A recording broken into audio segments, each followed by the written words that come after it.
Hello everyone, welcome to my channel promotion with Ashok. तो friends जो है बैंक प्रमोशन एग्ज़ाम में आज हम आरबीआई सर्कुलर की जो जुलाई वाली सीरीज चल रही है हमारी, जिसमें हम समरी पढ़ रहे हैं सर्कुलर्स की, उसमें एक नया सर्कुलर पढ़ेंगे।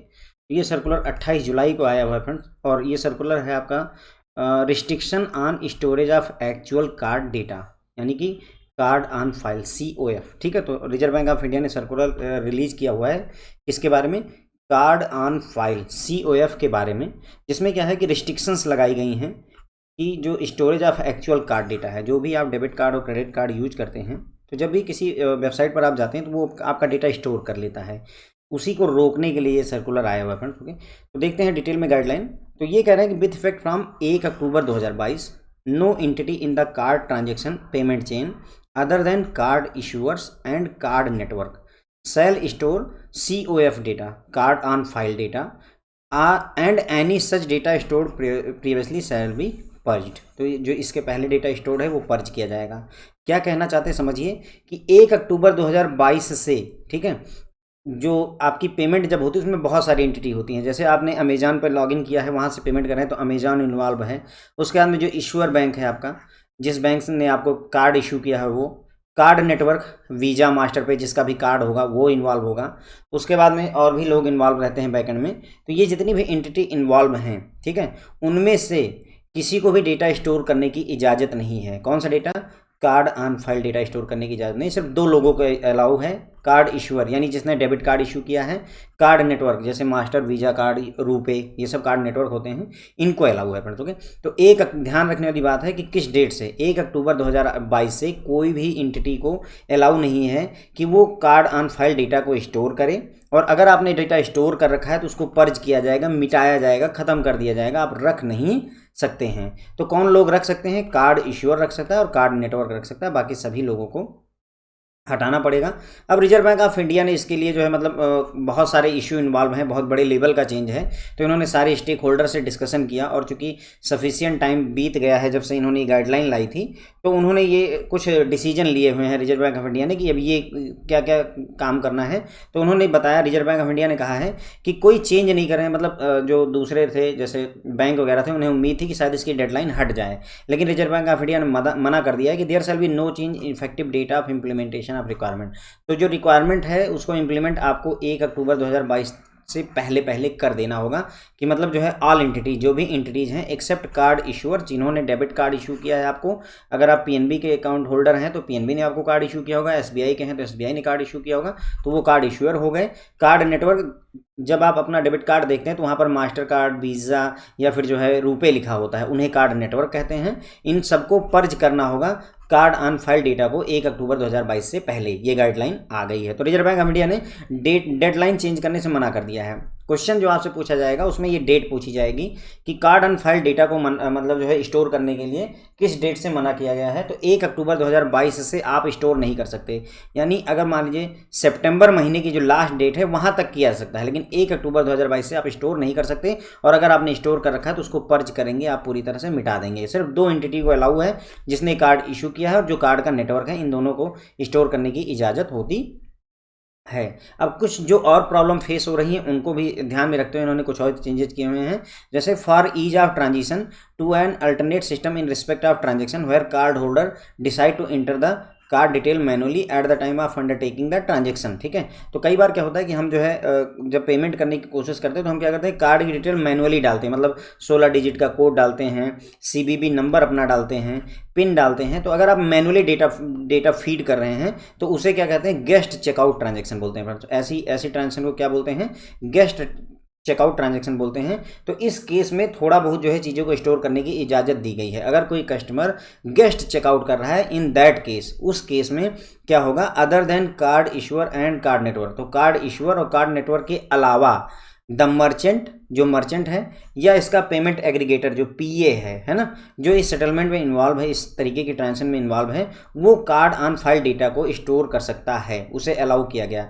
पहले किसको अलाउ था? सिर्फ कार्ड इशूअर और कार्ड नेटवर्क को। लेकिन उन्होंने कहा कि अगर गेस्ट चेकआउट ट्रांजेक्शन है, गेस्ट चेकआउट ट्रांजेक्शन कौन सी होती है? जिसमें आप एज ए गेस्ट जाते हैं, कोई डेटा स्टोर नहीं करते, कोई डेटा जो है सेव करके नहीं रखते, आपने मैनुअली अपना 16 डिजिट का कोड भरा, CVV नंबर भरा, एक्सपायरी डेट भरी, पिन कोड डाला, है ना, अपना पिन डाला और सबमिट किया। ऐसी ट्रांजेक्शन गेस्ट चेकआउट ट्रांजेक्शन होती हैं।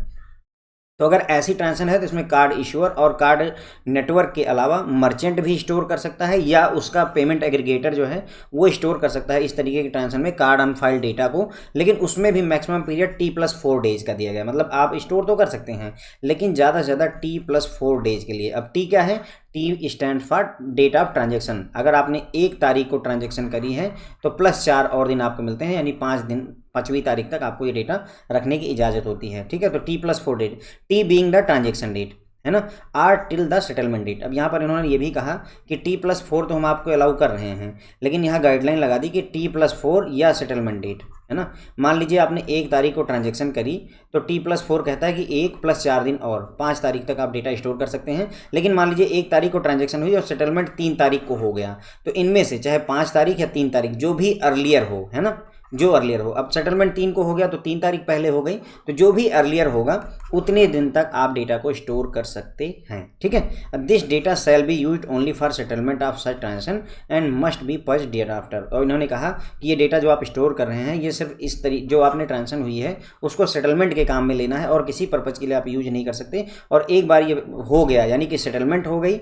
या फिर T+4 डेज बीत गए तो आपको इस डेटा को ख़त्म कर देना होगा। पर्ज मतलब इरेज कर देना होता है, मिटा देना होता है, ख़त्म कर देना होता है फ्रेंड्स। ओके, तो ये भी बात हमें यहाँ पर क्लियर हो जाती है।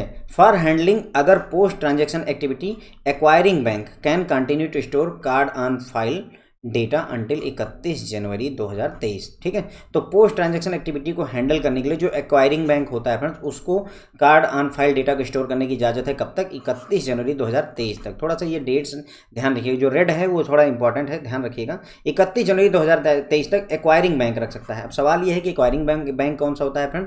तो देखिए, मान लीजिए जो है आपके पास में SBI का कार्ड है, डेबिट कार्ड आपका किसका है? SBI का है, और आपने जा करके इसको HDFC बैंक में यूज किया। HDFC बैंक की मशीन है, उस पर आपने यूज किया, तो इसका मतलब ATM है। ATM मशीन किसकी है?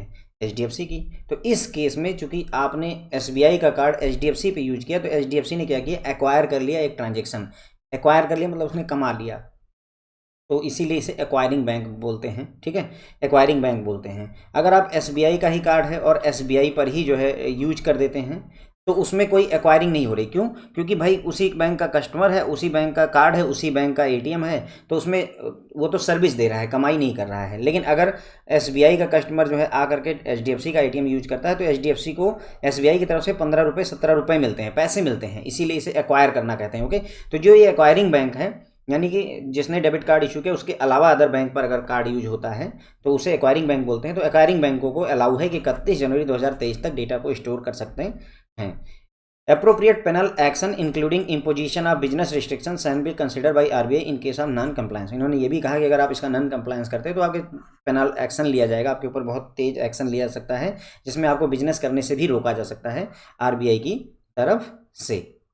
ठीक है फ्रेंड, तो जो हमने अभी तक पढ़ा अगर मैं उसको एक बार आपको जो है केवल समरी बता दूं तो ये ध्यान रखने वाली बात जो है इसमें कि 1 अक्टूबर 2022 से किसी भी एंटिटी को कार्ड ऑन फाइल डेटा को स्टोर करने की इजाज़त नहीं होगी। कार्ड ऑन फाइल का डेटा मतलब आपकी कार्ड का जो डेटा है फ्रेंड, 16 डिजिट का कोड, CVV नंबर, आपका पिन कोड, है ना, एक्सपायरी डेट, जो भी डिटेल्स हैं इनको स्टोर करते हैं तो उसे कार्ड ऑन फाइल डेटा बोलते हैं। मतलब जो कार्ड है उसका डेटा एक फाइल में स्टोर कर लेना, COF हो जाता है, कार्ड ऑन फाइल। ठीक है, इसको होल्ड करने की यानी कि जो है सेव करने की इजाज़त किसी को नहीं है, सिर्फ 2 लोगों को है। किसको?